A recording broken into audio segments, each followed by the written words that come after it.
How y'all doing? Excellent, very good. We're so excited to be here at Carnegie Vanguard. I love Carnegie Vanguard.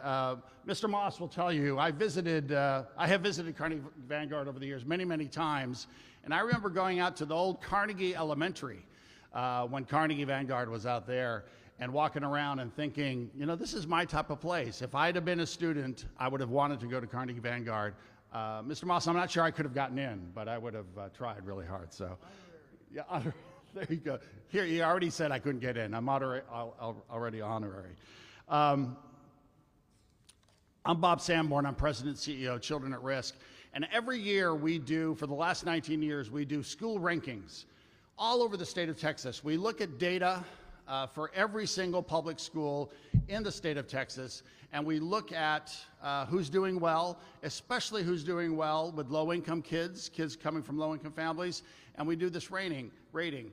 19 years ago, we started this, and I remember I was at Rice University a couple years before that, and Rice paid a lot of attention to the U.S. News and World Report rankings. And I paid a lot of attention also to football rankings. I loved looking to see who is number one and who's doing well. And I thought, wouldn't it be great to bring that sort of passion to schools, public schools in Texas, so that people sort of look to see who's doing well.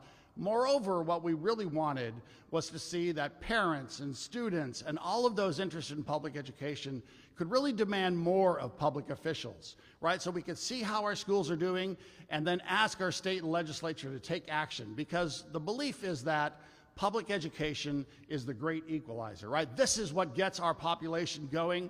And I was a first-generation college student, and if it would not have been for public education, I wouldn't be where I am today. And I think there's a lot of people like that in our community. And so we have to pay attention to public education. And so when we come to a school like Carnegie Vanguard, we see this beautiful place, but moreover, we see the excellence and the high academic performance, and in a sense, that's what we all want out of public education. We want that great school, the great staff. We want, you know, principals like Mr. Moss on a good day, and we want things to really work well for our students so that they can get ahead. And so we do these rankings to see who is doing well and who do we need to demand more of, and who do we need to go after at the state legislative level to say, why aren't you paying attention to public education? Because we need to pay attention to public education. Overall, in the state of Texas, when we look at our rankings and we look at the performance of schools, we see the impact of the pandemic. The pandemic had this really huge impact on schools. There's a lot of learning loss going on. We saw some schools that did pretty well, but we saw the majority of schools sort of fall behind. We still see that impact today as we look at the rankings. Since we started this in 2005, we saw slow progress, especially amongst families of low-income kids and low-income kids coming from families that were not making as much money as others. And we saw a slow academic progress, every year a little bit better. This was the first year that we didn't see that progress in children from low-income families. We saw a plateau in some cases. In some areas, we saw a decrease. But for us, this is the real thing that is really distressing in a way, right? After slow progress, we're not doing as well as we wanted to do. Moreover, when we look at the reasons for this, I think two things: the pandemic, but secondly, the inaction on the part of the state legislature. In light of the pandemic, our state legislature had a surplus of $33 billion. None of it went to public education. Teacher raises did not happen. So a lot of things that they should have been paying attention to as they look to the future of Texas, they were sort of leaving this all behind. And so I think that when we look at the performance of our schools, we can blame it on the pandemic, but we also have to talk to our state legislature and say, why aren't you doing the things that you need to do? I think that's really, really important. If we were giving the state of Texas a grade, since we're giving schools a grade, if we were giving the state of Texas a grade on overall schools, the overall quality of schools in Texas would rate about a C. And for a state where 1 out of every 10 children born in America, 10% of all the kids born in America, born in the state of Texas. We have the second largest number of public school students in the entire country. For a state to get a C for that great big part of America, I think that's a red flag for us. We need to be doing more to demand of our state.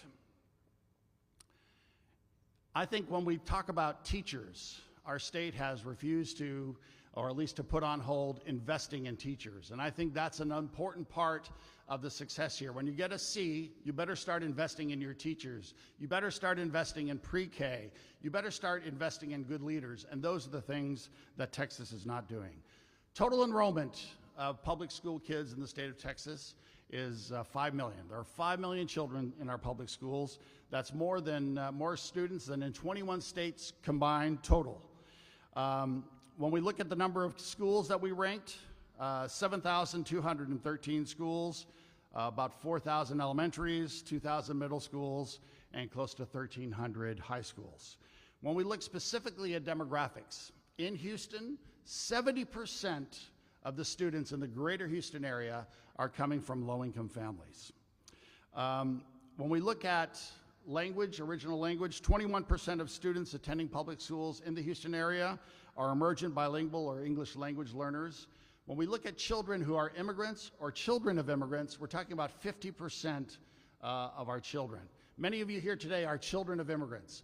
And I think that when we look at our state, we need to pay attention to this idea. If in Houston, 50% of our kids are children of immigrants or immigrants themselves, if we look across the state, 1/3 of all of our children are immigrants or children of immigrants. And then we have a state that's paying attention to how do we demoralize and how do we weaponize and villainize immigrants. I think we need to stop doing that and look to our future, because this is not something that as a state we should probably be doing. One of the things that we also do is we do gold ribbon schools.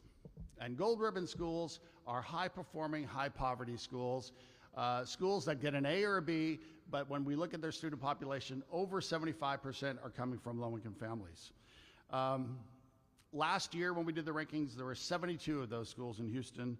This year, only 51. And this is something that we're seeing all across the state, where there's this drop in the number of gold ribbon schools, and it's something that we have to reverse. When we look specifically at Houston in terms of enrollment, 1/4 of all the children in public schools in the state of Texas are in the greater Houston area. If we add Dallas to that, that's half of all the school children in Texas either go to school in Houston or in Dallas. And when we look at the rankings overall, 10% of the schools in the greater Houston area did get an A, 22% got a B, 31% got a C, 27% a D, and 10% an F. And so we look at these schools and we think, how do we do better? Houston, when we compare it to the rest of the state, we know that Houston historically, and especially Houston ISD, have been top performers, right? So when we compare against other cities, Houston is usually one of the places that we look to for innovation and things going right. That has dropped this year. And we see Dallas doing a little bit better, and no one in Houston likes it when Dallas is doing better. But the number one place in the state, the place that really is sort of doing way better than everyone else, is the Rio Grande Valley. And here we have the highest level of poverty, the highest number of low-income kids, yet they continue to excel. They also have the highest level of teacher retention. And so we see a lot of things going right in the Rio Grande Valley that should really serve as an example for us in terms of what we really need to be doing. So the call to action that we have around this is that pay attention to the pandemic, pay attention to what this Texas legislature is doing. Our state should really be focusing on that 70% in Houston, the 2/3 across the state that are coming from low-income families. We have a group of very bright kids in Houston. We have a group of very bright kids in our state, and we're not doing the things necessary. The state is not doing the things necessary to make sure that those kids are successful. When we compare this year to last year, we have over 100,000 new children that are low-income kids. This is an area that's growing in our state, and we have to be paying attention to it. Another thing that we noticed, a trend that we noticed, is that there are increasing numbers of homeless children in our state. We're certainly seeing that at the elementary level in numbers that we hadn't really seen before. So it's something that we really need to pay attention to. The other thing that I always like to talk about, especially since we have students here, is the importance of engagement. And we want parents to be engaged not only at the school level, but at the legislative level. And we have a lot of parents engaged in Houston. And while Mike Miles is not here, he knows that a lot of the engagement is engaged against him. But I think at one level, Superintendent Miles understands that any level of engagement means that people are active, people are paying attention, people are caring. And that's very, very important. I think the other level of engagement that I'm going to ask of you guys is to make sure that as you become of age that you vote. When we look across the state of Texas, there are two groups that historically undervote in our state: young people and Latinos. And you guys represent, at the very least, young people, groups that aren't voting in the same numbers at the same levels as young people are doing in other states. And if you don't vote, and I hear a lot of times, well, you know, I don't really like any of the candidates, I'm not interested in politics.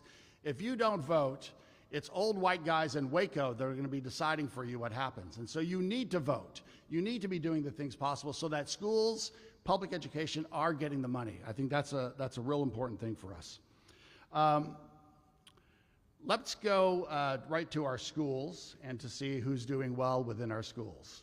And so every year when we do this, we have a number of press conferences to focus on who are the top performers. So I'm going to go first to high schools with the top high schools in our area.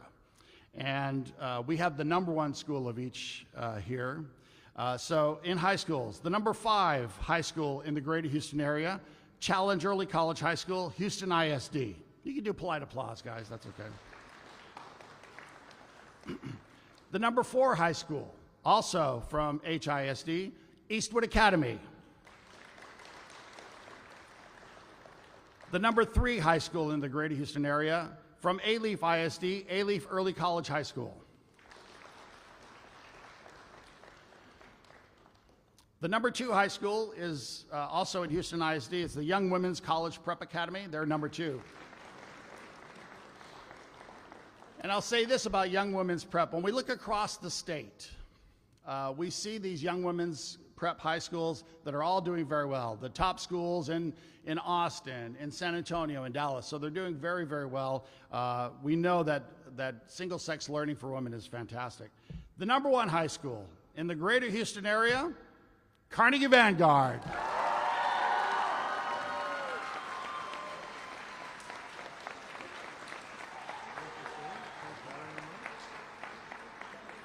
And now representing Carnegie Vanguard, Mr. Moss.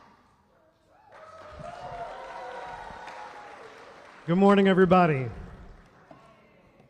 We are very appreciative of this recognition, so thank you, Dr. Sanborn, and all of your staff at Children at Risk. We appreciate the hard work that you do. And, you know, we're just elated. Thank you to the media who's here. And we also have various officials from the Central Division of HISD.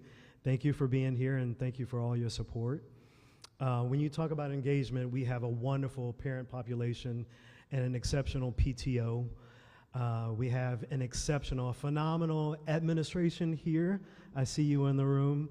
A wonderful staff, faculty that is just spectacular as well. They know the content and they deliver that with ease. Thank you, all of our faculty.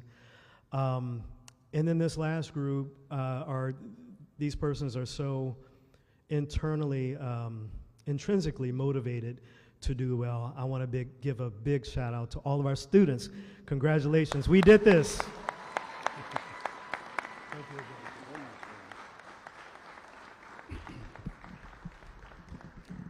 How long you been with Carnegie, Ramon? This is my 20th year. 20 years, wow. And you still look like you're like 25 years old, so. Yeah, he needs, yeah, exactly. Let's go to the top middle schools in the greater Houston area. From Katy ISD, #5, Beckendorf Junior High School. Number 4 from Houston ISD, Briar Meadow Charter. Number 3 from Spring Branch ISD, Cornerstone Academy. Number 2 from Houston ISD, the Mandarin Immersion Magnet School. And the number 1 middle school from Houston ISD, represented today by Principal Tiffany Chenier, T.H. Rogers.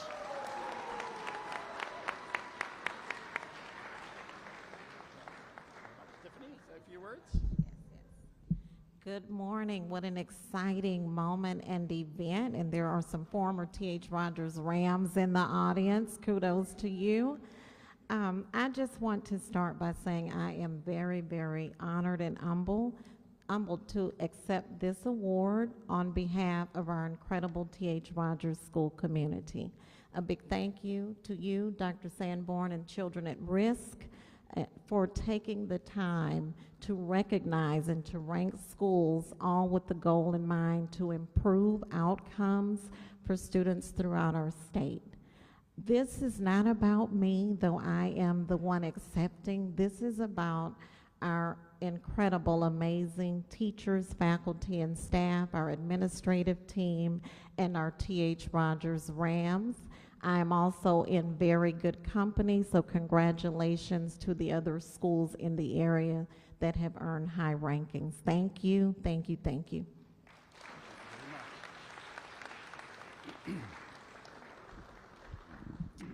All right, our top 5 elementary schools in the area. Number 5, T.H. Rogers. Tiffany, very good. I think we have...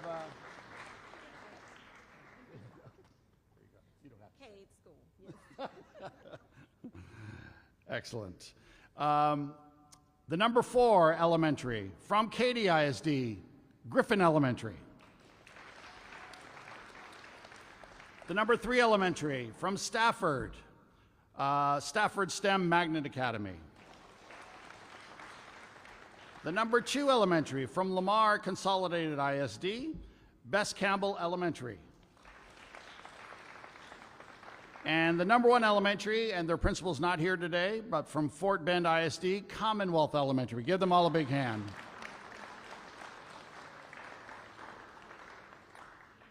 I want to talk now about our gold ribbon schools. A number of years ago, we decided that we would do a special category for gold ribbon schools because every educator here today knows that the toughest job in public education is taking a school of majority low-income kids and then making them successful, really making sure that you could pave a road, pave a way to success for every single one of those kids. And these are traditionally those first-generation students, these first-generation students that will go to college, and these schools do a tremendous job. We have 2 of the principals here today to talk a little bit about this. First, Gold Ribbon Middle Schools. There's 2 that we have as a standout. Edward Roberson Middle School from Spring ISD, we want to give them recognition.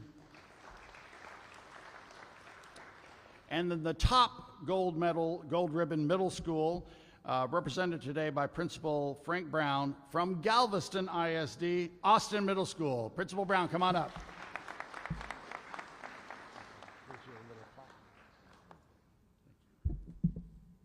Just like everyone else, I'd like to say thank you for this great recognition on behalf of Austin Middle School.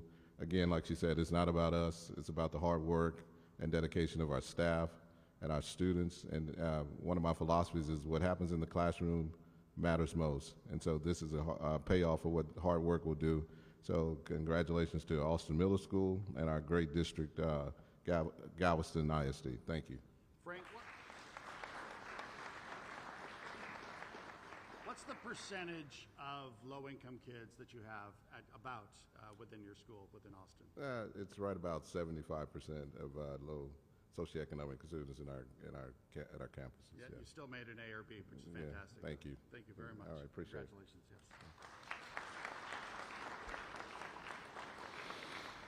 yes. And now we're going to go to the top gold ribbon elementary schools in our area. At number 5 from Angleton ISD, Southside Elementary. Number 4 from Houston ISD, Moreno Elementary. Number 3 from Conroe ISD, Reeves Elementary. The number 2 school from Klein ISD, Nitch Elementary. And then number 1 from Houston ISD, represented today by Principal Samira Rogers, the great Pleasantville Elementary.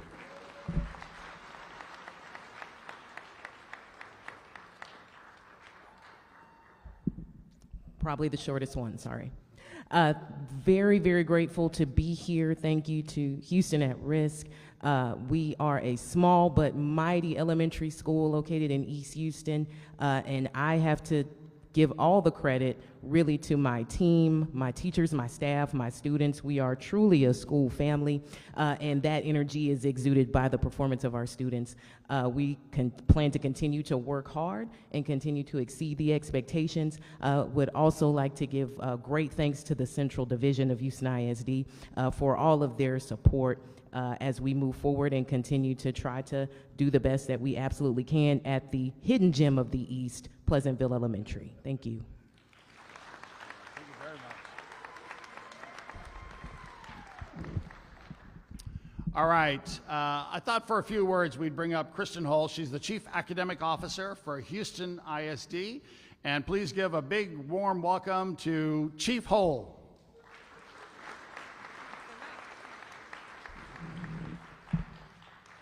Hello, everyone. Just 3 quick things. First and foremost, huge congratulations to these principals, these campus administrators, these teachers, and these students for such an excellent showing in this award. So first of all, another round of applause.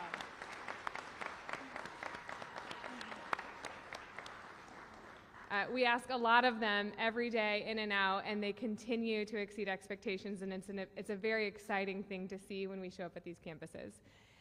The second thing I'll say is these types of rankings and awards, they really show that across HISD overall, when we're looking at last year's data, it stresses the importance of the fact that we still need to focus on quality instruction for all schools at HISD.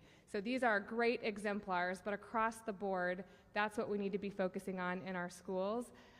Last week, we spent teachers and students across HISD took a middle of the year test, and the good news is that progress is looking good, and that's across averaging across all of our schools. So just really want to focus on that high quality instruction and know that we are on the right track.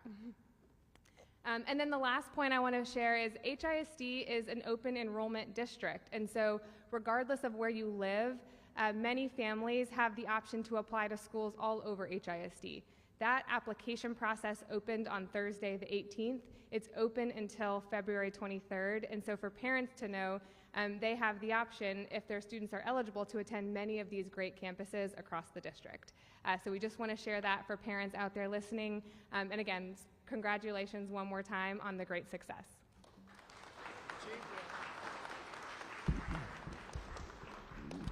I know teachers have been thanked a number of times here, but I think it goes without saying that most of us would not be successful were it not for a teacher or a group of teachers that really went above and beyond to make sure that we were successful. And our state really does need to act on that. We want to make sure we have great teachers. We want to make sure that we have teachers in good schools, and we want to make sure that kids are successful. One of the things that we often look at is what happens with our kids, when they graduate. Where are they going? And I think Carnegie's a good place to ask. How many of you give a little cheer if you're going to U of H after you graduate? So there's two of them. Yeah. All right. How about UT? Oh, another small. A&M? Okay, one little whoop in the back. Rice? Oh yeah, that's just crickets on Rice. Ivy League? All right, couple. All right. I'm obviously missing some. California, anyone going to California in general? A couple of you, right? So, all right. And some of you don't know because you're juniors, sophomores, or freshmen. Very good. Thank you guys very much, and congratulations to Carnegie Vanguard being number 1.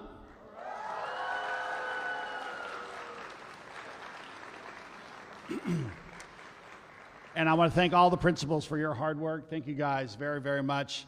And congratulations to all the rankings, the schools that ranked really highly today. And thank you guys. Thank you so much.